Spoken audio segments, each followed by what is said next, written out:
ટ્રાઇબલની theme સાથે તારીખ 18 થી 31 માર્ચ દરમિયાન અડાજણ ખાતે આયોજિત ગરવી ગુર્જરી ટ્રાઇબલ મેળાને સુરત શહેરના મેયર દક્ષેશભાઈ માવાણીના હસ્તે ખુલ્લો મૂકવામાં આવ્યો હતો। ગુજરાત રાજ્ય હાથશાળ અને હસ્તકલા વિકાસ નિગમ લિમિટેડ દ્વારા કારીગરોને આત્મનિર્ભર બનાવવાના ઉદ્દેશ સાથે આયોજિત ગરવી ગુર્જરી ટ્રાઇબલ મેળામાં 100 જેટલા વિવિધ ક્રાફ્ટ સ્ટોલ દ્વારા કલાત્મક ચીજવસ્તુઓનું પ્રદર્શન સહ વેચાણ થઈ રહ્યું છે।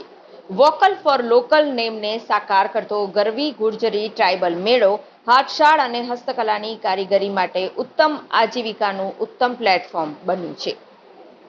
ગુજરાત રાજ્યના હાથશાળ અને હસ્તકલા સાથે સંકળાયેલા કારીગરોના ઉત્પાદનોને ગરવી ગુર્જરી ટ્રાઇબલ મેળા થકી ખરીદવાની તક સુરતવાસીઓને મળી છે। ગુજરાત રાજ્યના હાથશાળ અને હસ્તકલાના કારીગરો દ્વારા ઉત્પાદિત કરવામાં આવતી કલાત્મક વિવિધ વસ્તુઓના પ્રદર્શન સહ વેચાણ દ્વારા કારીગરોને બજાર વ્યવસ્થા પૂરી પાડી તેમને સ્વનિર્ભર અને સશક્તિકરણ કરવાનો આશય છે। ત્યારે સુરતીજનોને સ્વદેશી ચીજવસ્તુઓની ખરીદી કરીને સ્વદેશી અને ગ્રામ નિર્માણના સ્વપ્નને સાકાર કરવાની ઘર આંગણે તક મળી છે। સુરતવાસીઓ સરસ મેળાનો અચૂક લાભ લે અને સ્વસહાય જૂથોને પ્રોત્સાહિત કરે તેવો અનુરોધ મેયર દક્ષેશભાઈ માવાણી દ્વારા ગુર્જરી અને ટ્રાઇબલ મેળાનું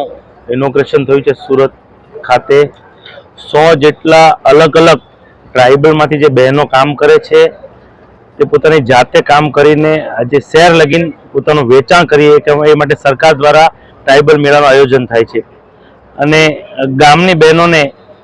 સારું વેતન મળી જાય એ માટે સરકારશ્રી દ્વારા આવા ટ્રાઇબલ મેળાનું જ્યારે આયોજન થતું હોય ત્યારે આપની ચેનલની માધ્યમથી હું તમામ સુરતીઓને અહીંયા આમંત્રણ આપું છું। કંઈ ને કંઈ ખરીદી કરી જાય તો છેવાડાની બહેનો સુધી એનું વેતન મળે એ હેતુથી આવા મેળા થતા હોય છે। એટલે આપની ચેનલથી ફરી એકવાર તમામ સુરતીઓને આ ટ્રાઇબલ મેળામાં આવી અને કંઈ ને કંઈ વસ્તુ લઈ જાય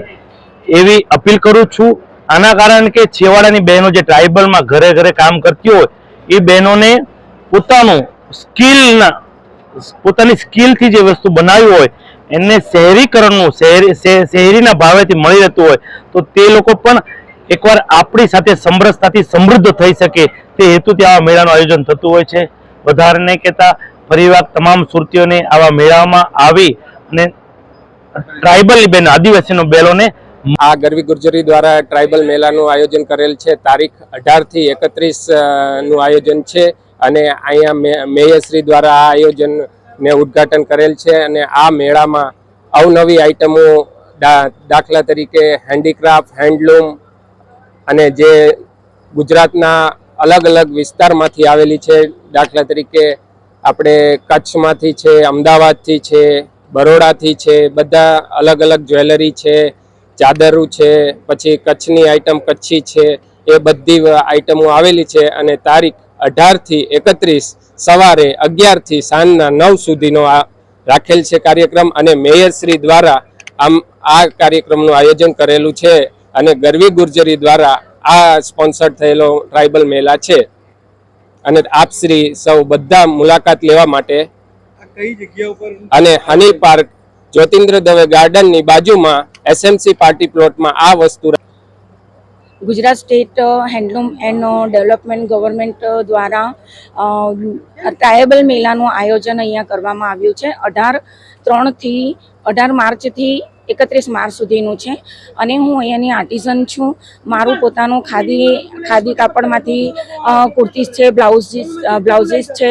દુપટ્ટા વગેરે હું પોતે જાતે બનાવીને વેચાણ કરું છું અને ઓલ ઓવર આખા ગુજરાતમાંથી અહીંયા દરેક આર્ટિઝન પોતાનું પ્રદર્શન અને વેચાણ સાથે અહીંયા કરવા આવે છે। ગુજરાત ગવર્મેન્ટે ખૂબ સારું પ્લેટફોર્મ અમને પૂરું પાડે છે અને દરેક બહેનો પોતાના આત્મનિર્ભર અને પોતાના પરિવાર માટે ખૂબ જ મહેનત કરીને આ જે ગરવી ગુજરાતના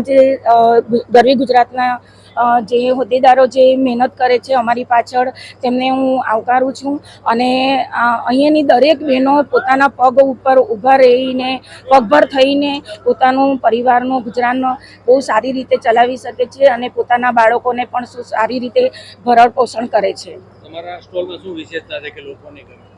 મારા સ્ટોલમાં વિશેષતા એ છે કે ખાદીનું મેઇન આપણા ખાદીનું ફેબ્રિકમાંથી હું દુપટ્ટા છે, બ્લાઉઝીસ છે અને એ સારી રીતે હું જાતે બનાવીને સેલિંગ કરું છું.